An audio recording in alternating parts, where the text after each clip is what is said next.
Question from ones that came in. We've talked a little while about the doctrine of eternal functional subordination. It's a trinitarian question that we've addressed several times, which has to do with whether Christ's submission to the Father, universally granted to be during his incarnation when he adds a human nature and submits to the Father, does it also extend back to eternity past before he took on a human nature? Is submission so identical to the content of being Son that Christ is eternally submissive? And Phil and I have both answered that by saying no.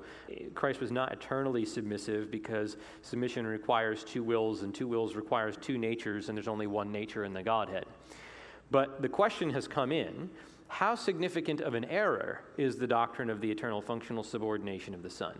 Is it like differences on rapture timing or millennial views where sound believers can disagree? Or is it more like the deity of Christ or penal substitutionary atonement? Or is it somewhere in between? Probably somewhere in between. I think it'd be hard for me to rank those in order of gravity. In each case, I think those are important issues and vital to get right, in the sense that if you want healthy theology, you need to get these things right. I wouldn't say that you could be wrong on the timing of the rapture, you could be wrong on eternal functional subordination. What was the other one? Substitutionary atonement. That's a bit more serious because I think it goes directly to how we understand the gospel working.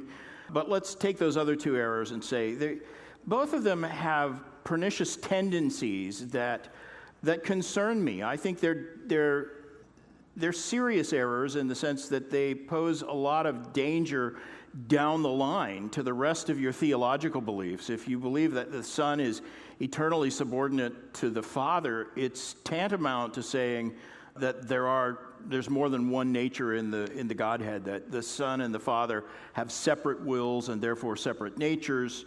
And while you may still remain within the broad boundaries of orthodoxy and be confused about this or hold that view or whatever, I think if you teach that view, it's inevitable that within a generation or two, the people you influence are going to go right into heresy. So I think it's a view that points towards heresy, but I wouldn't automatically. In fact, I have good friends who I respect, people I've learned things from on other areas of theology who hold to this eternal functional subordination or a version of that. It goes by several names. And I vehemently disagree with their position on this, but I wouldn't write them off as unbelievers. Yeah, I think that's right. I don't want to belabor it, but yeah, it's a view that if consistently held would be heresy, right? But, so is the doctrine of synergism in a Wesleyan Arminian's system where, God and man cooperate in regeneration, where, the workings of the Spirit, the general workings of the Spirit revive the human will to a place sort of where it was with Adam, where you're free to choose right or wrong, and then, if you choose right, you've cooperated with grace, and now you've been saved. I mean, that doctrine of itself, if it were consistent with itself, would be a denial of the gospel of salvation by grace alone. And yet, because those who hold the doctrine of synergism vehemently affirm their commitment to the doctrine of salvation by grace alone, and they define that grace differently, they're in a manner saved by their inconsistency. And I think folks with EFS, it's the same way. They actually will say, no, I believe there's one will and one nature in the Godhead, but that submission can still happen in that scenario. And I'm going to say, well, that's inconsistent. That's not respecting the definitions of will and nature and person and submission.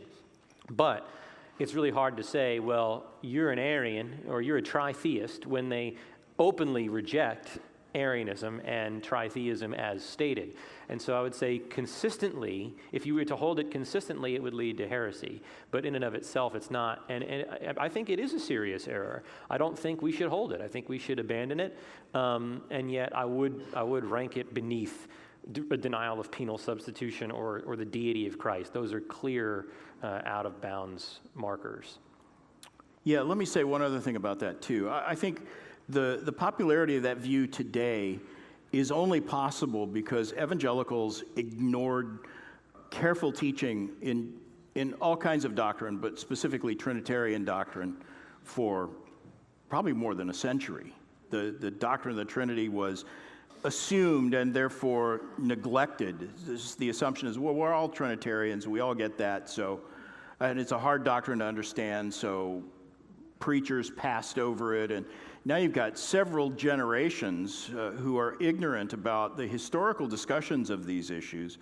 And what we need now is more careful study and measured debate. And part of my fear about this whole debate is that people on both sides have jumped directly to DEFCON 1, and they're condemning each other, where it would be, I think, good to have a healthy and extended debate on the subject that would be at a level that all evangelicals could follow and understand. I think we could get it sorted out, but right now there's more yelling and accusing than there is actual discussion and debate. Yeah. If you're interested on this, we've recommended in the past a book called The Son Who Learned Obedience by a guy named Glenn Butner, and then the book Simply Trinity by Matthew Barrett.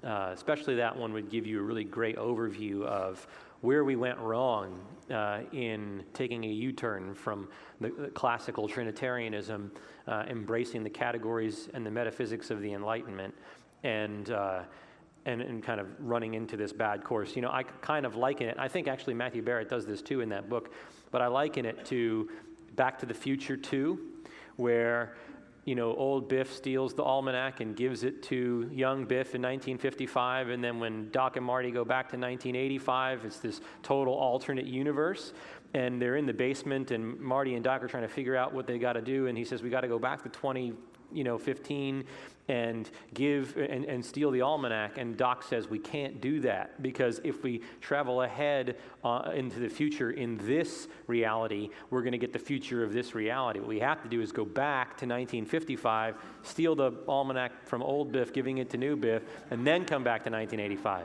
It's a little bit like that. I didn't follow any of that.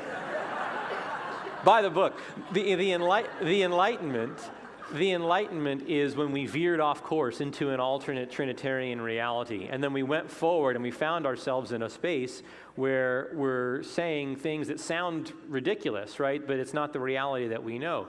And if we were to just move forward, it's going to be a problem. We have to go back to where metaphysics went off the rails at the Enlightenment in order to get back to the real 1985. Anyway, Back to the Future is a great movie.